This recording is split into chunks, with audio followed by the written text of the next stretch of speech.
Olá, famílias! Esse é mais um episódio do nosso podcast Mãe Também Pode. Esse podcast tem o intuito de trazer conversa, informação e clareza sobre temas que são pouco falados na maternidade, para mostrar que a mulher, além de mãe, pode continuar sendo filha, esposa, amiga, executiva, empresária, mas principalmente feliz. Aqui a gente quer mostrar que a mãe também pode, o que ela quiser. E hoje eu tenho um episódio muito especial. Tô aqui com uma pessoa muito querida, a doutora Michele Panzan, que é especialista em reprodução humana, em reprodução assistida, que é a sua paixão. A doutora Michele é a minha médica atual, que tem acompanhado o meu processo, com quem muito provavelmente vamos fazer a nossa fertilização in vitro em breve. E a doutora Michele tem um longuíssimo currículo, nunca parou de estudar, né? E faz parte, né? Tem contribuído para a realização do sonho de tantas famílias. Ela atua na Clínica Huntington, que é um dos maiores grupos, né, internacionais de reprodução assistida. E se FIV já é um tema pouco falado, né, na maternidade, que ainda tem muitas questões para serem tratadas, esclarecidas, o tema de hoje, então, nem se fala, né? É um tema novíssimo, um tema super recente, super importante, né? Que tem se mostrado um caminho para muitas mulheres realizarem o sonho da maternidade. E hoje a gente vai falar sobre ovodoação. Então, doutora Michele, muito obrigada por você estar aqui com a gente hoje, trazendo informação para a nossa audiência. Eu que agradeço, né, pelo convite. É um tema muito especial, ainda um tabu, sem né? Sem dúvida. Porque é um tema ainda que poucas pessoas falam a respeito, né? Porque é difícil. Quando você chega nesse ponto da ovodoação... Porque você já passou por uma longa jornada até você chegar ali, né? Então, já passei por muitos tratamentos, são muitos anos de tentativa... Né? E quando você fala, olha, sua opção é ir para um óvulo doado, aí muitas pacientes travam, né? Às vezes nem a paciente, às vezes até o marido, né? Trava, fala, poxa, como assim? A única opção agora é partir para um óvulo que não é meu, né? Foge um pouco da expectativa, do sonho. Exatamente. Que você tinha realizado, né? Idealizado até ali. Idealizado. E quando você parte para isso... é porque você já tentou de tudo. Então, pouca gente fala a respeito disso. E quando a gente fala, na verdade, a gente fala entre quatro paredes. Sim, né? Sim. Porque é uma informação, que é o que eu digo sempre para elas. É um segredo que pode permanecer aqui. Um segredo de nós três, que não vai sair daqui. Mas que você pode também contar para todo mundo, se você desejar. Então, por isso que é um assunto pouco falado, porque ninguém precisa virar e falar assim, meu óvulo é doado. E qual é a diferença? A gente tende, né, a velar esse tema, né? Eu mesmo trato muito, né, no meu perfil sobre o tema de tentante, que também é outro tema pouco falado, porque eu acho que a gente tem muita dificuldade em expor as nossas vulnerabilidades. E quando você tá nessa fase, Sim. Você tá muito vulnerável, né? Já existe uma carga de frustração. Exatamente. E hoje a gente tende, né, a viver numa sociedade que a gente quer mostrar a gente feliz, né? A gente viajando, a gente muito bem de vida. Ninguém quer mostrar o seu lado mais frágil, né? Exatamente isso. Então, vamos começar o nosso papo explicando para nossa audiência o que é a ovodoação, como é que ela funciona. Tá. Bom, na ovodoação a gente tem os dois lados, né? A gente tem o lado doadora e tem o lado receptora, né? Então, quem é a nossa receptora? São aquelas mulheres que já tentaram de tudo com os próprios óvulos, né? E que o óvulo não tem qualidade ou forma embriões geneticamente alterados, então que ela tem que partir para o óvulo, ela tem que aceitar o óvulo de uma mulher mais jovem. Esse é um perfil. O nosso outro perfil de receptora são aquelas mulheres que já entraram na menopausa, né? Ou entraram na menopausa porque já estão mais velhas, algumas tiveram menopausa precoce, outras tiveram a menopausa cirúrgica, né? Tiveram que tirar os ovários por algum motivo, ou tiveram algum problema oncológico, né? Algum câncer e passaram por uma quimioterapia, uma radioterapia e também já não tem mais óvulos, porque a quimioterapia acaba matando os óvulos. Ou ainda é aquela mulher que nasceu sem os ovários, né? E que aí ela precisa de um óvulo doado. E outro tipo de casal receptor são os casais homoafetivos, né, de meninos, né, que precisam, além do óvulo, de um útero de substituição. Então, esse é o nosso perfil de paciente de receptoras. E aí a gente tem as doadoras, né, que são meninas mais jovens ou mulheres mais jovens que precisam ou de tratamento e optam por doar os óvulos como forma de ajudar no custo do próprio tratamento, ou então são mulheres casais que precisam do tratamento e não tem como doar, porque já estão mais velhos, então eles trazem uma vizinha, uma prima, uma amiga, alguém mais jovem que possa doar esses óvulos para a clínica como uma forma de ajuda de custo. A gente também tem a doadora, que doa por opção, que chega lá e fala assim, olha, eu quero doar meus óvulos. Simplesmente uma pessoa altruísta que doa por opção. Então, assim, a gente tem esses dois binômios, né? A gente depende da doadora e a gente depende da receptora.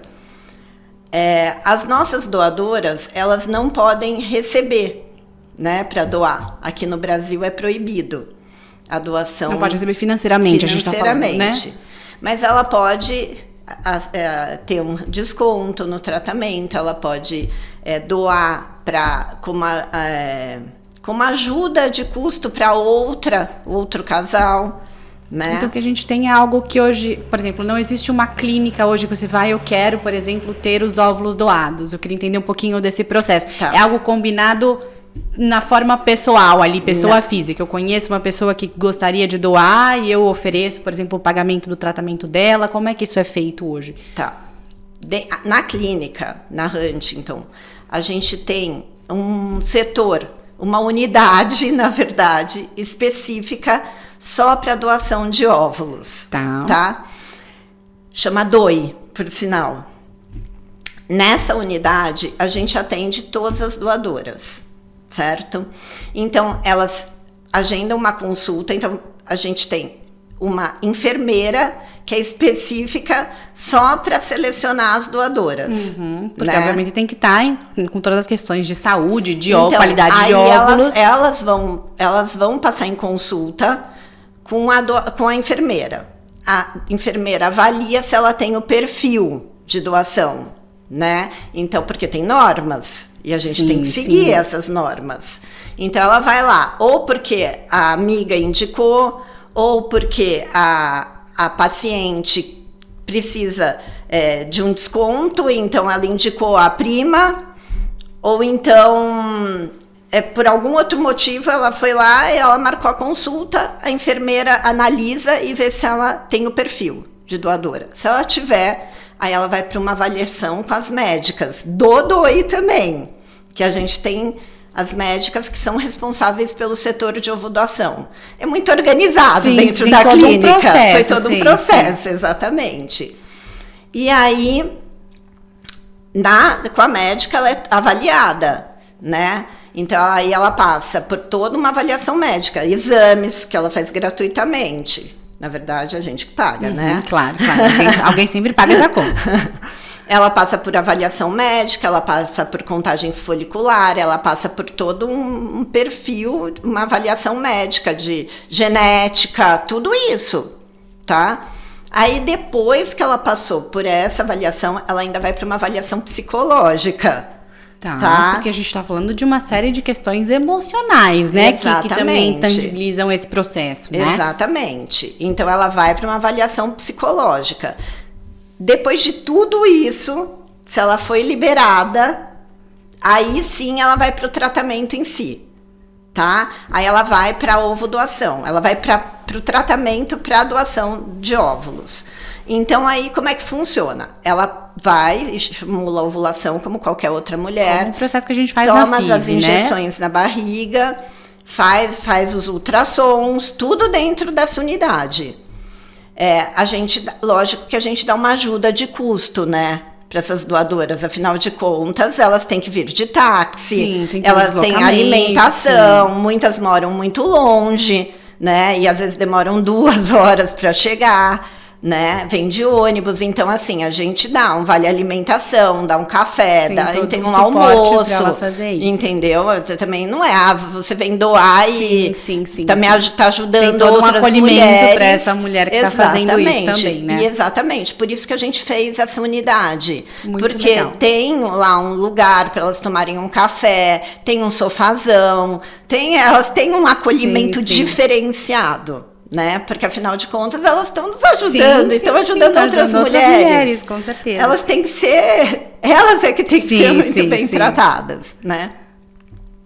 E aí elas retiram os óvulos, quando ela retira os óvulos, aí a embriologista olha e vê se o óvulo é de boa qualidade. E congela esses óvulos. Então a clínica tem banco de óvulos, só que é um banco de óvulos para as nossas pacientes. Não é banco de óvulos para vender para outras clínicas. O nosso banco é nosso. E aí, quando a gente tem esse lote de óvulos, aí sim, essas doadoras são disponibilizadas para as receptoras. Certo? Tem uma paciente que fala, olha, eu tenho aqui um banco de óvulos que podem ser selecionados para você. Isso. Aí tem o lado, as outras 2 enfermeiras, né? Que é a Carolina e a Helena, que são as que cuidam das receptoras. Aí a Thalita, que já fez lá, as médicas já fizeram, olha, eu tenho isso daqui de doadora. Esses são os perfis. Aí a receptora, ela passa em consulta com a Thalita e com então ela veio em consulta comigo, eu falei, você precisa de óvulo doado. Tá, então o que eu faço? Você vai agendar uma consulta com a Carolina ou com a Helena. A Carolina e a Helena avaliam, conversam com esse casal, né? Vem o perfil deles, dão uma ficha para elas preencherem. Eu brinco que a ficha... tem que fazer esse match, né? Entre a doadora e a receptora. Eu sempre falo assim, a ficha não te obriga a nada, só tá te falando que você tem interesse. E lá vem uma parte escrita onde ela coloca o que seria importante para a doadora, né? Sim. Eu falo que seja parecida com você, nem precisa falar, porque isso é óbvio. Sim. Você tem que me falar. Que tem ali, né, a cor dos mesmos olhos, talvez, né? A cor do cabelo. Exatamente.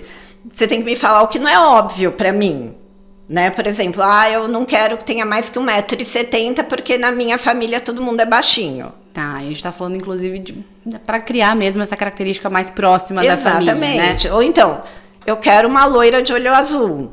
Mas você é morena de olho castanho. Você pode? Você pode o que você quiser. Sim.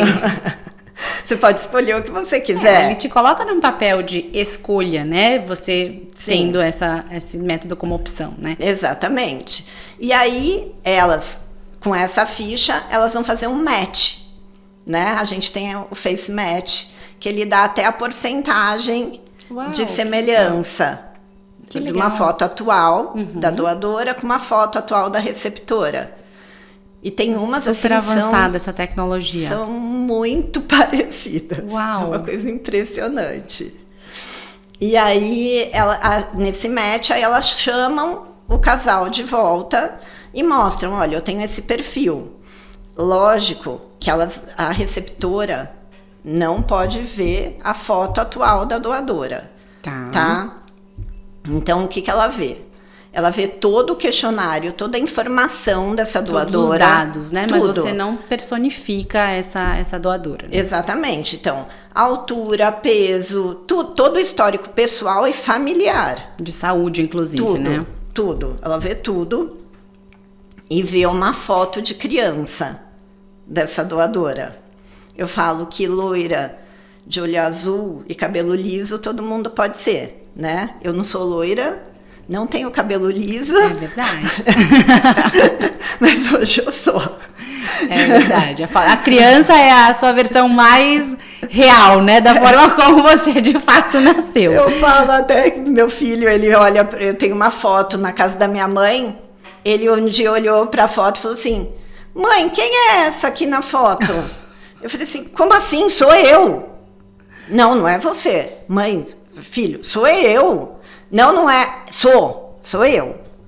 Então, a gente vai mudando ao longo da vida, vai mudando. Então, assim, por isso que a gente olha a foto de criança, porque é como a pessoa é de verdade, né? O tipo de cabelo, a cor de cabelo, se ele era liso ou se era encaracolado, né? Então, para ela achar esse caminho e escolher se esse perfil é adequado para ela ou não.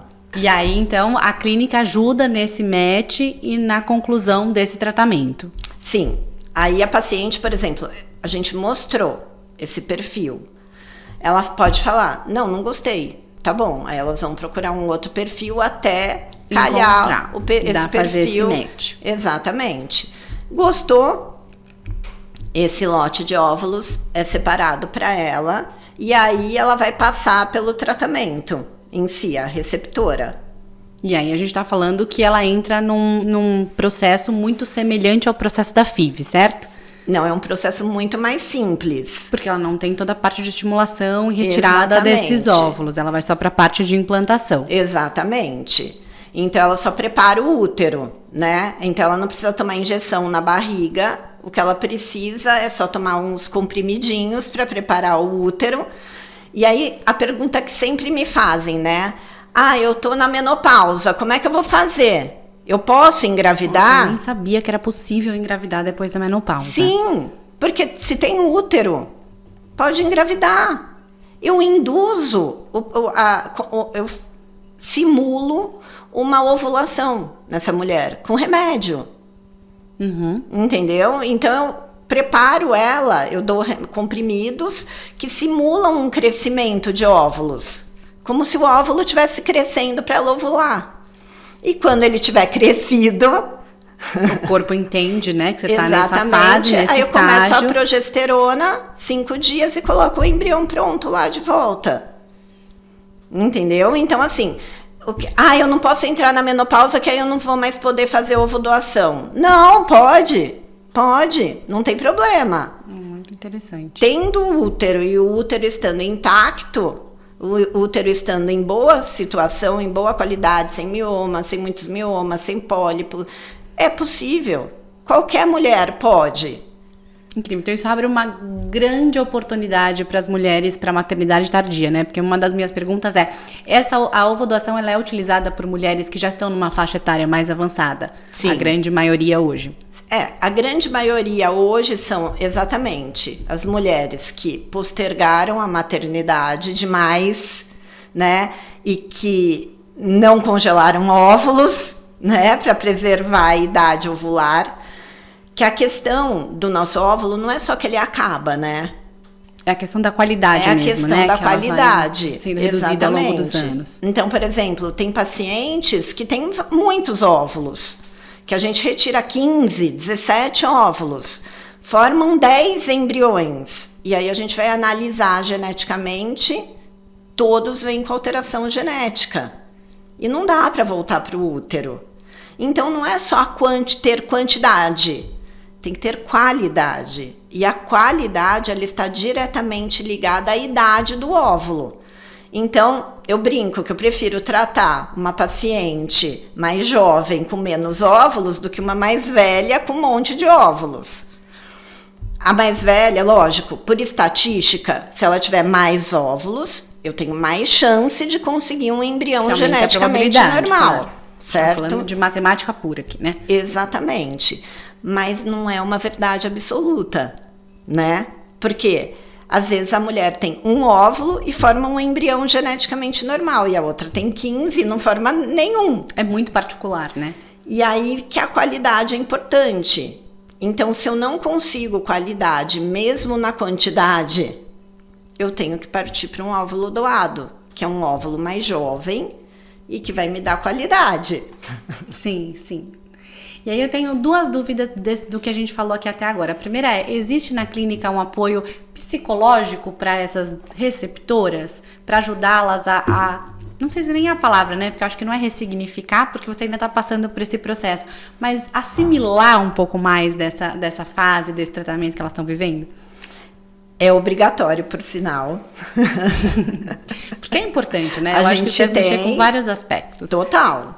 E a gente fala, inclusive essa nossa psicóloga, O objetivo dela é muito mais a receptora, lógico, ela precisa abordar a doadora para não saber, para saber se ela está doando por opção mesmo ou se, sei lá, o que levou ela à doação. Elas chegam a entrar em contato uma com a outra? Não se, a doadora e a receptora?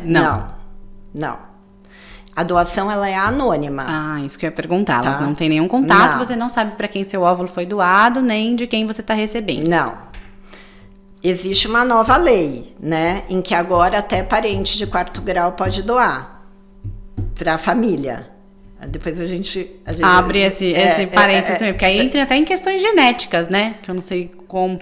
É que aí pode ser a irmã da receptora com o marido ou a filha, né? Sim. A filha da receptora do primeiro casamento. Eu acho que isso é muito bacana, porque abre possibilidades, você conhece todo esse histórico de família, mas aí você também entra em algumas questões mais complexas na parte emocional, né? Acho que de você conhecer essa receptora, essa doadora, né? Eu falo isso, né?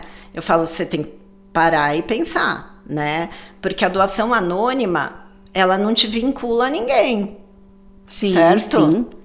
E ninguém precisa ficar sabendo. Se for esse seu desejo, né? Quem vai saber? Só se ela contar.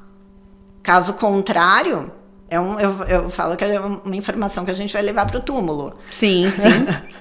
Eu acho que é muito particular de cada um, né? E aí, exatamente, entra a psicóloga aí.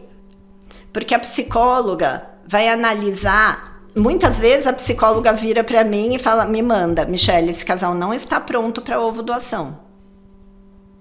Eles não estão em condições. Não está na hora ainda. Porque ainda tem algumas coisas para serem trabalhadas ali dessa... E eu falo que a mente, ela é nosso guia. Sim, com certeza, né? Então, por exemplo, se você já chega pensando, eu não quero óvulo doado, como é que você vai engravidar? O corpo nem vai aceitar esse óvulo. Sim, com certeza, né? Entendeu? Então, assim, precisa existir essa aceitação. E muitas vezes, muitos casais até às vezes falam, não, eu aceito. Ou a mulher fala pro marido, né? A esposa fala pro marido, não, eu aceito, mas no fundo ela não quer. Uhum. E pra psicóloga ela fala, pra mim ela não fala. E na frente do marido ela também não fala. E não fala pra ele. Mas fala para a psicóloga.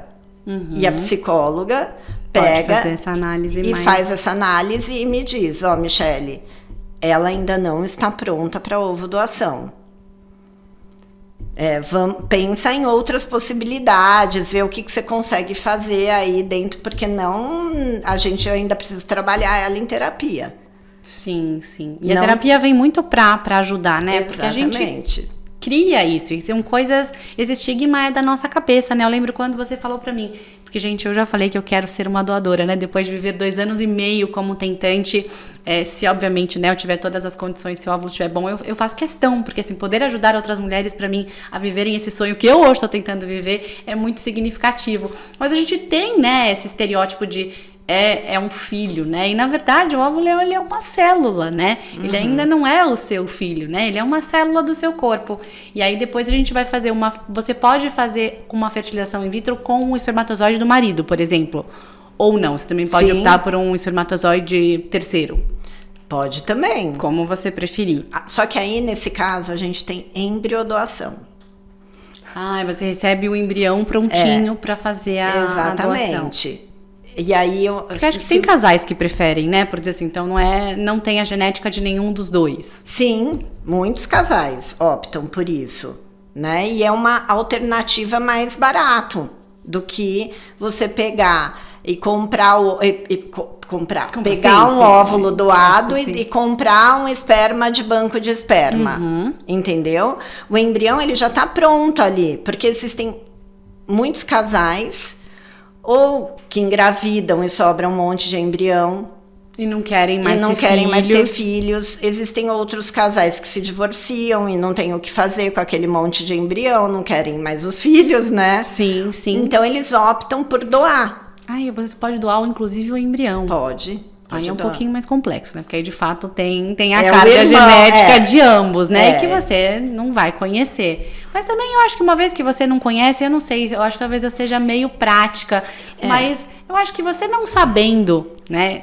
Aonde esse embrião está no mundo, né? E que ele está sendo criado por uma família que queria muito. Você pode estipular pra gente, a gente obedece. Né? Então, eu tenho uma paciente, eles se separaram e eles tiveram gêmeos. Se separaram e aí ela doou os embriões dela. E ela falou, olha, só que eu não quero que doe para ninguém daqui do estado de São Paulo. Entendi, você pode colocar eu quero que doe para fora do país, que hoje a gente recebe muita gente, né? Também de outros países. Porque eles ganham em euro, em dólar e gastam em real. Acaba sendo mais barato, né? O tratamento. Exatamente. Sim. Então, um quinto mais barato, né? Muitas vezes. Exatamente. É isso mesmo. Então, eles preferem vir para o Brasil para fazer o tratamento aqui, porque a tecnologia é super avançada. É igual, é similar a que eles teriam lá, só que por 1/5 do preço. Uau, então você tem essa opção, inclusive, de dizer, olha, eu prefiro doar, mas quero doar para fora do país. Exatamente. Também é uma opção bacana. Então, muitos estipulam e a gente obedece, tá? Então, elas, olha, eu dou, mas nessas condições. Lógico que ela não vai saber se a gente cumpriu ou não, mas eu garanto que a gente cumpre o que elas pedem. Elas estipulam e eu falo, essa daqui, e elas estabelecem, olha, eu só quero para casais fora do país. Ou para casais fora do estado de São Paulo. E a gente segue as recomendações estipuladas pelos casais. E a segunda dúvida que eu fiquei é em relação à doadora. Porque a gente falou que ela, obviamente, pode ir em qualquer estágio, mas normalmente são mulheres que já estão passando por algum tipo de tratamento, né? Então, já estão fazendo congelamento de óvulos, já estão fazendo uma FIV. E aí eu ia te perguntar isso, qual que é o estágio ideal para a gente fazer, por exemplo, essa doação? Porque eu, por exemplo, vou passar por uma FIV, mas ainda pretendo ter outros filhos. Então, em que momento que a gente faz essa doação? Na verdade, você doa primeiro.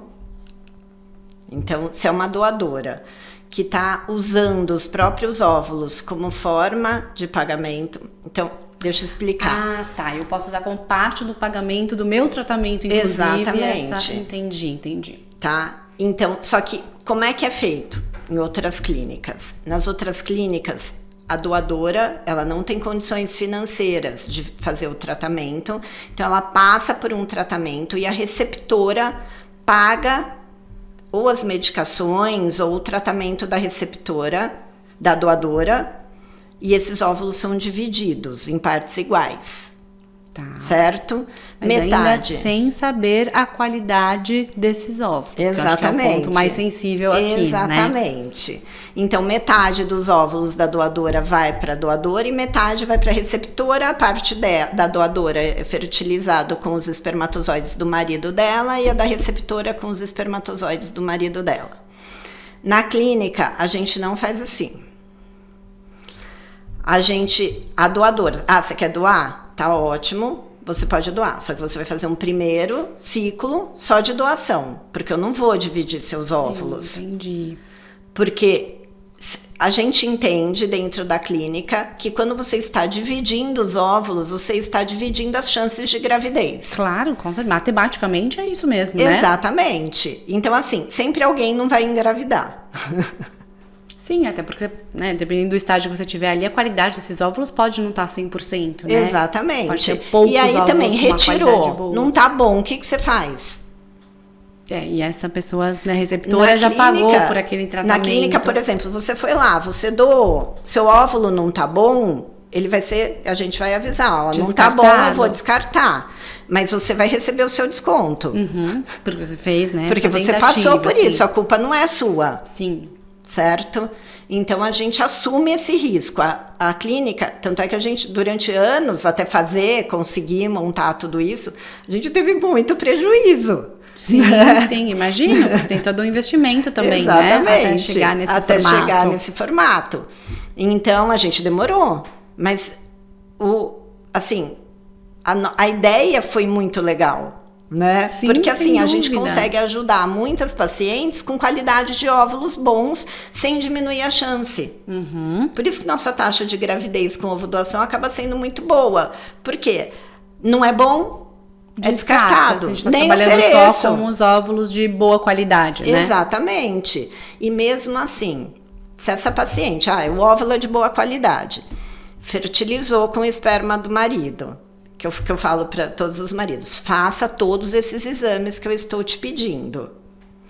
Aí ele fala assim, mas esse daqui é muito caro, não sei o que. Eu peguei e falei assim, se você não fizer e depois você não tiver embrião formado, eu não vou te dar um lote de óvulos novos.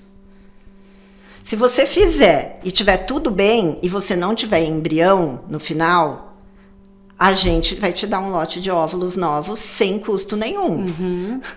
Sim, então é uma vantagem porque você já Exatamente. garante, né, que você aumenta a sua chance de sucesso e ainda tem uma segunda possibilidade de tentar de novo. Exatamente, né? Porque assim, quando a gente fala, o óvulo é bom, você está fazendo uma avaliação visual. Ele é bonito ou ele é feio. É isso. A gente só vai saber se ele é bom de verdade se ele forma embriões de boa qualidade. Sim. Certo? E é aí que a gente testa. Então eu tenho que ter certeza de que o esperma tá bom e que não é vamos lembrar, culpa não é do gente, que é esperma. 50% de cada lado, né? Que a gente tá falando muito de óvulos, mas o espermatozoide é os outros 50% da carga, né? Então os dois precisam estar muito saudáveis, né? Sim, exatamente. Então o meu sucesso não depende só do óvulo, depende do esperma. Então se o marido se nega a fazer os exames, se nega e depois não forma embrião de boa qualidade, perdeu a razão. Sim, por isso que é tão importante, né, trazer os maridos para a mesa também, para essas conversas, para as consultas, para que haja essa conscientização da família como um todo, né? É, exatamente isso. Doutora, minha próxima pergunta era em relação aos possíveis riscos associados à ovo-doação, tanto para a doadora quanto para a receptora. É possível a gente falar um pouquinho disso também? Os riscos, assim, em termos médicos. Isso. A doadora, ela passa por um tratamento de estimulação ovariana, né? Como qualquer outra mulher que está passando por uma fertilização in vitro. Então, ela tem um risco de fazer o que a gente chama de hiperestímulo ovariano, só que hoje não existe mais, tá? Porque hoje é tudo controlado, as doses são muito controladas. Avançou-se muito nesse sentido, exatamente, né? Mas antigamente a gente tinha nessas doadoras esse hiperestímulo ovariano, mas hoje a gente não tem mais. Tem o risco de torção ovariana, se elas não param quietas, né? Não obedecem, que não pode fazer ginástica, não pode fazer muito esforço físico. Tem o risco do ovário torcer e ela perder os ovários. E tem o risco de pós-punção de formar cistos no ovário e ter um sangramento. Assim, normalmente as doadoras, elas são mais cuidadas do que qualquer outra pessoa, porque a maioria delas não tem convênio, a maioria delas não vai ter um suporte médico, a não ser o nosso, né? Caso elas precisem. Então, acho que elas são tão controladas, regradinhas, que eu nem lembro quando foi a última vez que a gente teve alguma complicação, porque a gente fala, você tem que voltar, você tem que vir, você tem que fazer isso, você tem que fazer aquilo. Então elas são tão controladas que essas complicações pouco acontecem. E para a receptora, a gente está falando só dos mesmos cuidados que você teria com uma gestação de fertilização in vitro. Exatamente. Nenhum adicional. Não, assim, mesmo que ela seja mais velha e ela seja saudável, a gestação dela vai correr tudo bem, como se fosse qualquer outra gestação. Hoje a gente tem paciente de 52, 53 anos grávidas. A medicina avançou muito nesse sentido, né? Ainda bem, né? Para que todas nós possamos realizar esses sonhos. E a gente fala um pouquinho dos riscos e vamos falar um pouco de taxa de sucesso também. Como é que é a taxa de sucesso hoje em relação à ovo-doação? É muito alta, né? Que bom. E cada dia, antigamente a gente transferia um monte de embrião, né? 2 embriões, um monte, 2, porque elas são jovens, não pode transferir mais de 2. Hoje, eu transfiro de 1 em 1. Raramente eu transfiro 2. Raramente. Porque tá tudo muito preparado porque a chance de sucesso é quase 70%. Uau! Você tá pegando um óvulo selecionado. É tudo já muito selecionado, né? Você já tá muito preparado. Selecionado. Um útero que já foi investigado. Assim, a maioria engravida, né? Que bom, né? Que bom. Agora eu queria falar uma coisa, é uma área que eu tenho, gente, me encantado, porque é algo muito novo e a gente não tem muitos precedentes. Eu queria saber o que você pode falar um pouquinho sobre as implicações legais da ovodoação. Como que vocês, como clínica, organizam isso? Então, tudo já é pré-determinado antes do tratamento? Quem que é o responsável legal por aqueles óvulos, por aqueles embriões? Que não vai existir esse contato entre as partes? Como é que vocês estão se resguardando em termos legais ali, éticos? Assim, isso é uma coisa muito importante, né? Exatamente por isso que a gente criou uma unidade especializada nesse tema. Exatamente, porque a doadora não pode encontrar com a receptora na sala de espera, concorda? Sim, concordo, claro. Então a gente criou essa unidade exatamente, porque aí elas podem ficar andando lá, as doadoras, né? Imagina você esperando para receber um embrião e você fica olhando, você vê, né? Sim, você claro. Você tem ideia de quem seja a doadora e quem é quem ali. Então, isso é uma coisa que a gente criou essa unidade para que não tenha esse encontro entre elas, porque a doação tem que ser anônima mesmo, né? A gente tem, lógico, uma equipe jurídica que cuida, né, que cuida de tudo isso, o que pode, o que não pode, né? É tudo super controlado. A gente tem uma equipe só disso. Então a gente tem as médicas, 3 médicas que só fazem isso dentro da clínica. A gente tem as 2 enfermeiras, que são as enfermeiras das receptoras, a enfermeira que é da doadora, então elas têm tudo um contato específico, o celular, assim, os e-mails, então é tudo separadinho, né? Ninguém encontra com ninguém. Essa parte jurídica, e a gente segue todas as normas estipuladas por essa, na verdade, assim, não existe lei, mas é uma norma, tá? Que a gente deve seguir e que se a gente for auditado, for vistoriado, a gente tem que estar dentro. Qual que é a principal referência? É o Conselho Federal de Medicina? É uma norma mais global? É a Anvisa e o Conselho Regional de Medicina. Tá? Então, por exemplo, a gente tem que seguir todas as normas deles, e se a gente não seguir, a gente pode ser até fechado, né? Lacrado, sim. Né? E aí e todo ano a gente recebe essas vistorias e o tempo inteiro, né? Essas visitas. Semana passada mesmo a gente estava com a visita lá da Anvisa para garantir que todos os processos estejam cumprindo essas normas. Exatamente. Né? E, doutora, a gente já falou um pouquinho sobre esse tema também, mas esse modelo também, esse método beneficia muito casais homoafetivos, né? Eu acho que tanto masculinos como femininos. Então, como que eles podem se beneficiar dessa técnica e quais são os cuidados específicos nesses casos?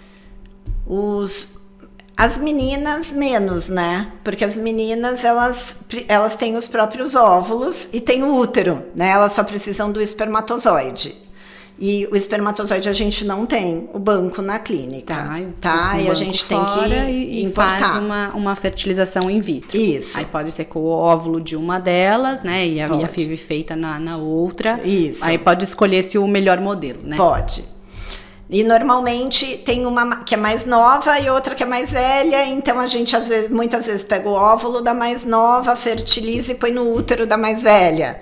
Pra todo mundo ter ali a sua participação. Né? Eu já vi muitas também que as duas, né, oferecem os óvulos e não sabem de quem que é o óvulo que foi feito. Não, agora não pode mais. Ah, não pode mais. Tá vendo? Informações atualizadas. Não pode mais, porque a gente precisa ter um controle, né? Inclusive, a gente não pode misturar óvulo de uma com óvulo da outra e colocar o óvulo de uma com da outra, 2 no útero de uma só. Uhum. A gente tem que saber quem está gestando o quê e de quem. Tudo muito controlado. Exatamente. Antes podia. Agora não pode mais. Quem se beneficia são os meninos. Principalmente. Né? Porque eles têm os espermatozoides, mas precisam dos óvulos, né? Então, eles usam esses óvulos de banco. A maioria deles quer fertilizar metade com o esperma de cada um. Pode... Fertiliza, só que são culturas separadas. Tá, e sabe-se qual que a gente tá colocando. Pode ser que o casal não queira saber, mas você como clínica sabe direitinho. Exato. Não, e eles têm que decidir, vai de quem o embrião primeiro? Vai o do fulano ou do beltrano, entendeu? Tá. De quem que vai engravidar. Mas eles podem querer não saber? Pode dizer assim, escolha o melhor e não me conta. Podem.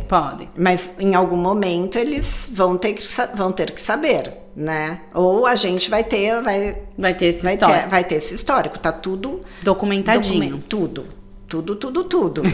Imagina. Não só no computador, nem na nuvem, mas tudo em folha. Sim, tá? sim. Os vials, tudo, os numerinhos, tudo bonitinho. Sério, né? Você precisa ter direitinho. Não, tem tudo lá catalogado. E aí eles precisam de um útero de substituição, né? Que é o útero onde vai gestar aquele embrião. Agora, uma dúvida, eu vi que o útero de substituição é a mesma coisa que a barriga solidária? Isso. A mesma coisa, a gente tá usando um termo mais técnico aqui. Isso, exatamente. É a barriga solidária. Tá. E hoje a barriga solidária precisa ser feita por algum parente ou já é possível fazer com terceiros também de uma forma mais ampla? É possível fazer, só que a gente precisa de uma autorização do CRM. Tá. Né? Então a gente preenche todo os requisitos, de novo, né? Vários termos, várias assinaturas, que não tem remuneração, que essa mulher tem já filhos, né? Porque tem que ter prole constituída.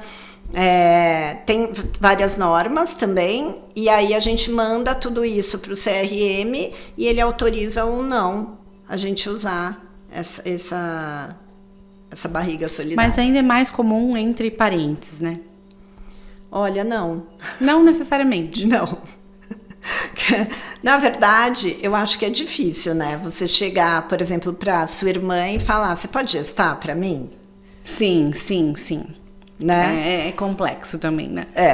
Exatamente. Acho que é mais difícil isso acontecer. Acontece, né? Mas é mais fácil uma mãe gestar para um filho. Uau! Eu tenho um casal do interior de 2 meninos e a mãe de um deles gestou para eles. Uau! É um altruísmo muito lindo isso, né? Então, é amor de mãe, né? Mas é mais difícil, assim, ou por exemplo, uma parente distante. Uhum. Aí sim, por exemplo, sei lá, uma prima distante. Aí sim, acontece, uma prima mais distante. Mas é mais comum que seja uma pessoa do círculo, tá. Alguém conhecido que tem algum vínculo, mas que não tenha vínculo familiar. Tá, esse é o modelo mais comum atualmente. Mas é incrível, né? Eu acho que é um novo modelo, é um novo método que vem, de fato, para poder atender a muitas famílias que desejam passar por esse processo. Eu acho que, por isso é tão importante a nossa conversa aqui hoje, né? Eu acho que para desmistificar muita coisa, tirar o tabu de muita coisa, porque é isso, é só mais um método, mais uma forma de você poder realizar esse sonho da maternidade, né? Sem dúvida nenhuma. E acho que a gente pode tirar esses estigmas, esse peso que muitas vezes vem, né, através desse caminho. Isso, sem dúvida nenhuma, porque ainda é pouco aceito, né? E pouco falado e pouco difundido. Sim, né? Que existem todas essas possibilidades. Exatamente. Né? Várias vezes eu escuto no consultório, mas como que eu vou engravidar se eu já estou na menopausa? Meu médico falou que é impossível. Eu falo, é impossível engravidar com seus óvulos. Natural, né? Porque você não tem mais óvulos, mas você pode pegar um óvulo doado. Mas eu não menstruo. Não, você não menstrua, mas eu posso fazer você menstruar. É uma reposição hormonal, como você faria normalmente depois que você entra na menopausa. E o quão fantástico é isso, né? Você falou de uma paciente com 50 anos, a gente tá falando, gente, de aumentar numa quantidade absurda, né? Falar quase dobrar, né, a idade fértil da mulher hoje, né? Que é o que a gente fala, não acompanhou a evolução da sociedade, né? Essa mulher que muitas vezes vai focar na família, vai focar na carreira e vai pensar nessa maternidade ali depois dos 35. Então, é mais um caminho para a realização desse sonho, né? Sem dúvida. É muito bacana. Doutora, o nosso papo tá muito gostoso aqui. Acho que a gente esclareceu muitas dúvidas, mas eu não poderia deixar de fechar aqui o nosso bate-papo sem fazer a pergunta que eu faço para todas as nossas convidadas. Você que é mãe, que lida com esse universo das gestantes, que é o nosso nome, o Mãe Também Pode. Para você, o que é que mãe também pode? Ah, mãe pode tudo. A mãe pode tudo que ela quiser, inclusive ser mãe a qualquer momento da vida dela, né? Ela pode tomar a decisão de congelar os óvulos quando ela é mais jovem para postergar a maternidade e ser mãe com os próprios óvulos, né? Que é a vitrificação de óvulos, né? Que ela pode fazer mais jovem. E esse óvulo fica parado no tempo e ela resolveu que quer ser mãe lá com 45 anos e o óvulo dela continua com 30. E ela vai ter a mesma taxa de gravidez de que com 30 anos. Então, ela pode ser mãe em qualquer momento da vida dela, no momento que ela escolheu que aquele é o momento bom para ela conseguir essa maternidade, né? Ou desistir mesmo, né? E jogar fora o óvulo dela. Mas tá ali, eu acho que isso que é muito legal, né? É a possibilidade que tá ali. Exatamente. Né? Exatamente. Eu falo que o congelamento de óvulos é o seguro do nosso carro. Você paga para não usar. Sim. Mas se você precisar usar, tá ele tá lá. Eu nem tava aqui no meu script essa pergunta, mas essa é uma dica que você deixa aqui para nossa audiência, que talvez tenha postergado essa maternidade, esse congelamento pode ser uma possibilidade lá na frente? Sim. É a dica que eu deixo mesmo. Se existe uma pontinha de dúvida. Eu não quero ser mãe. Mas pode ser que um dia eu queira. Congele os óvulos. Congele. É mais fácil você jogar os óvulos fora porque é uma célula. Ou doar, né? Ou doar, exatamente. Do que você chegar lá na frente e olhar para trás. Poxa, eu tinha a possibilidade de ter congelado meus óvulos e não fiz. Né? E agora é tarde demais. E aí, mesmo assim, sendo tarde demais, ela ainda pode partir para ovo doação. Sim, ainda tem caminhos, né? Ainda tem caminhos. Ela será a mãe, mas aí não com os próprios óvulos, com o óvulo doado. E que tá tudo bem, né? Acho que o intuito desse nosso episódio é dizer assim, tá tudo bem. Tá tudo né? bem. Vai continuar sendo seu filho. Eu acho que isso que é muito legal, né? Você pode estar pegando ali a célula de uma outra pessoa, mas, gente, você vai gestar esse bebê, né? Vai estar ali, vai misturar com o seu sangue, no seu corpo. É seu, né? Vai estar ali dentro de você. Sem você dúvida. vai gestar ele de ponta a ponta. Gente, vai ter o parto, vai parir essa criança, vai educar essa criança pro resto da vida. Né? O que é ali ser uma célula, né? Naquele começo. Sem dúvida nenhuma. Eu falo que a mulher, ela é mãe desde o primeiro minuto, né? Quando ela engravida, ela já sabe que ela tá grávida. Que ela tem útero, mas ela não sabe onde ele tá. Sim. Mas quando ela engravida, ela tem certeza de onde ela tá. Sim. Né? E que ela já é mãe desde esse minuto, né? Que aí ela vai começar a ver a mudança do corpo dela, a mama que cresce, a barriga que cresce, a dificuldade para andar, para respirar, para fazer as coisas. Ela já é mãe nesse minuto. Vai passar por tudo isso, Pouco importa se o óvulo é dela ou não, porque ela é mãe. Concordo. Eu falo que o homem não. O homem só vira pai quando o neném chora na orelha dele, porque a vida dele não mudou em nada durante a gestação da mulher. Né? Mas da mulher mudou. Então ela já é mãe. No primeiro minuto ela já é mãe. E depois, quem vai parir? Quem vai amamentar? Sim, né? Sim, exato. Então, assim, não importa se o óvulo... Ela nem vai lembrar que o óvulo não é dela. Concordo plenamente. Vai poder amar e viver esse sonho da mesma forma, né? E é o que eu vejo todos os dias, né? Sim. É muito mais como uma ovo doação do que qualquer pessoa possa imaginar. Exato, e é isso, né? Você pode divulgar, você pode... não contar pra ninguém, Sim. fica a seu critério, né? Cada um vivendo ali a sua maternidade. Mas eu confesso que eu acho muito bacana quando a gente divide, porque a gente traz luz para possibilidades para outras mulheres, né? Que eu acho que isso é muito legal também, né? E a gente desmistifica isso, né? Acho que a partir do momento que a gente normaliza, eu acho que a gente tira um peso disso, né? Hoje ninguém tá escrito... Brinco, né? Depois de adulto não tá escrito na testa de ninguém se você nasceu de parto normal ou de cesárea, se você amamentou, se você não amamentou, se você foi fertilização in vitro, se você foi uma gravidez natural. No final do dia tá todo mundo aqui saudável, né? E vivendo seus sonhos de terem as famílias completas. É isso mesmo. Então, doutora, muito, muito obrigada pela sua participação aqui hoje. Acho que por a gente trazer tanta clareza, tanta informação, tantos insights para nossa audiência. Obrigada mais uma vez. Eu que agradeço, foi um papo delicioso. Foi muito gostoso. Foi muito bom e espero que isso ajude muitas mulheres, muitos casais, né, a tomar a decisão da maternidade, mesmo que seja tardia. É isso aí. Esse foi mais um episódio do nosso Mãe Também Pode. E a gente se vê na semana que vem. Tchau, tchau!